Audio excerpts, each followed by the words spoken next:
Lions club Kothamangalam east first aid kit വിതരണം ചെയ്തു. Lions club Kothamangalam ഈസ്റ്റിന്റെ നേതൃത്വത്തിൽ ലയൺസ് ഇന്റർനാഷണൽ 318C നടപ്പാക്കുന്ന ഓട്ടോറിക്ഷയിൽ ഘടിപ്പിക്കുന്ന ഫസ്റ്റ് എയ്ഡ് കിറ്റ് വിതരണം ചെയ്തു.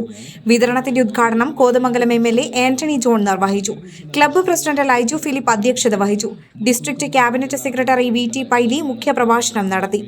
ആരോഗ്യ standing committee chairman KA Noushad, ward member Arun C Govind, district cabinet അംഗം George Edappara, regional chairman KC Mathews, secretary Girish Kumar TK, treasurer Tony Mathew, programme coordinator Sajeev KG, Shaji KO, മുൻ പ്രസിഡന്റുമാരായ ബിനോയ് തോമസ്, G രാജു, P തങ്കൻ, സജിത്ത് മലബാർ എന്നിവർ പ്രസംഗിച്ചു. നമുക്കറിയാം, നമ്മുടെ നാട്ടിനകത്ത് ഏത് അപകട സ്ഥലത്തും അല്ലെങ്കിൽ പെട്ടെന്നൊരു ആവശ്യം വരുമ്പോൾ അവിടെ എല്ലാം ഏറ്റവും ആദ്യം ഓടിയെത്തുന്നത് നമ്മുടെ നാട്ടിലെ ഓട്ടോറിക്ഷ തൊഴിലാളികളാണ്.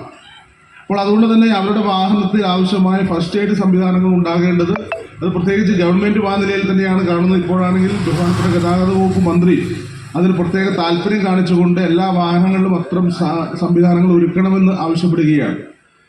Enlight news, Kothamangalam.